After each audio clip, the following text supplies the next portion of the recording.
Vendredi 14 mars 2025, mesdames et messieurs, bonjour et bienvenue dans ce mini-JT. Tout de suite le sommaire. L'entrepreneuriat a une porte en faveur du développement communautaire, mais quand la jeunesse hésite, que faire? C'est la question qui a animé le talk show organisé hier à l'université de Parakou. Nous y revenons dans ce 13h.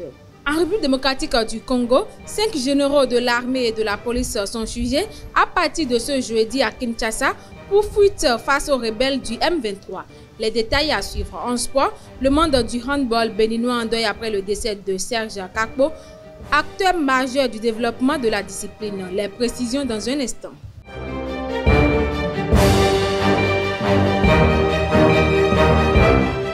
À nouveau, bonjour chers internautes. Le jeudi 14 mars 2025 à l'université de Parakou, un événement a réuni des étudiants, des jeunes entrepreneurs et des experts en développement autour d'une question cruciale. L'entrepreneuriat, une porte en faveur du développement communautaire, mais quand la jeunesse hésite, que faire?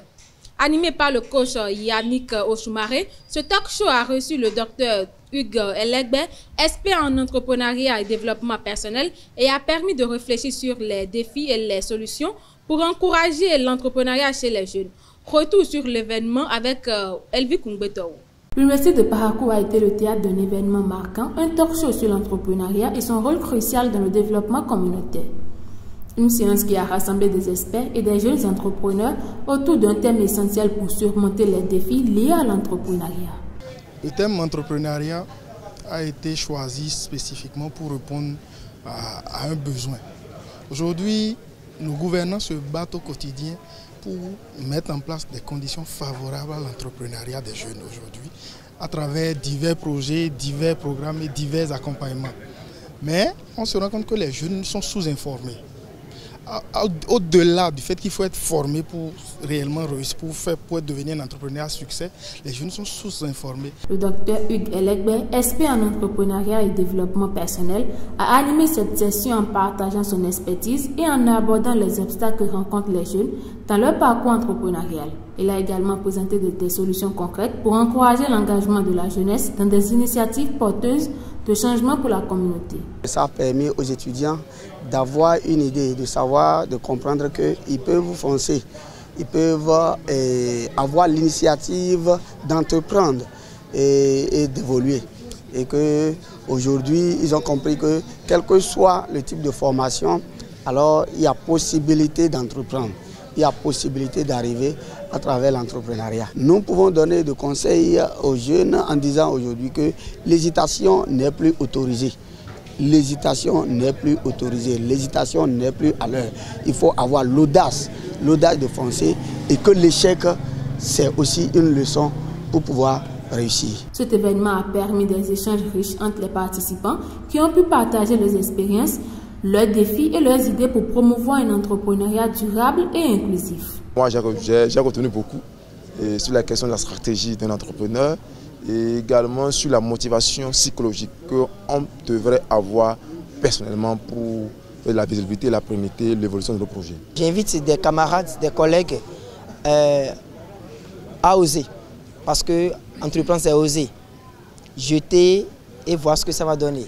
Parce que celui qui ne jette rien ne ramasse rien. Le gouvernement béninois a décidé, lors du Conseil des ministres du mercredi 12 mars 2025, d'octroyer une subvention de soutien à l'organisation du Hajj. Cette aide vise à maintenir le coût du pèlerinage au même niveau que l'année précédente et à améliorer les conditions de séjour des fidèles en Arabie Saoudite. Des mesures seront également mises en place pour garantir la sécurité, l'hébergement, la restauration et le transport des pèlerins. La localité de Diakpengou, dans le 2e arrondissement de Djougou, a accueilli le mardi 12 mars 2025 la célébration de la Journée internationale des droits des femmes. Organisée par le projet de renforcement de la résilience des communautés agricoles, l'événement a réuni des productrices de Djougou, Wake et Kopago autour d'échanges sur les défis économiques et climatiques. En plus d'une discussion interactive, les participants ont bénéficié d'une formation sur la transformation de la pomme d'anacarde en viande végétale illustrant l'engagement du PRECAS pour l'autonomisation des femmes rurales. Faisons maintenant un tour dans le monde. En RDC, le procès de 5 généraux de l'armée et de la police s'est ouvert ce jeudi 13 mars 2025 devant la haute cour militaire à Kinshasa. Ils sont accusés de lâcheté, violation des consignes et perte de munitions après avoir fui Goma lors de l'avancée des rebelles du M23. Un huis clos pourrait être décrété dès la prochaine audience prévue le 20 mars alors que les accusés encourent la peine de mort.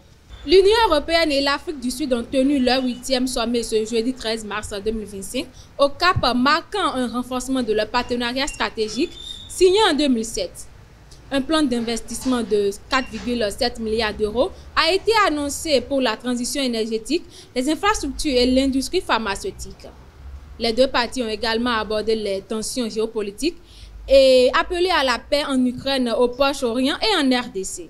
Sport pour boucler ce mini-JT, le Bénin pleure la disparition de Serge Akakpo, figure clé du handball national décédé le mercredi 12 mars 2025. Dans un communiqué, la Fédération béninoise de handball a exprimé sa profonde tristesse et rendu hommage à son engagement pour le développement de la discipline. La Fédération présente ses condoléances à sa famille, ses proches et l'ensemble de la communauté sportive. La Confédération africaine de football a renouvelé son comité exécutif le mercredi 12 mars 2025, marquant l'entrée historique de la Congolaise Bestine Kazadi. Selon le ministre congolais des Sports, cette nomination renforce la dynamique positive du football en RDC. Bestine Kazadi devrait occuper le poste de 5e vice-présidente de la CAF avec pour mission de développer le football féminin sur le continent. C'est tout pour ce mini-JT. Merci d'être resté avec nous et à très bientôt.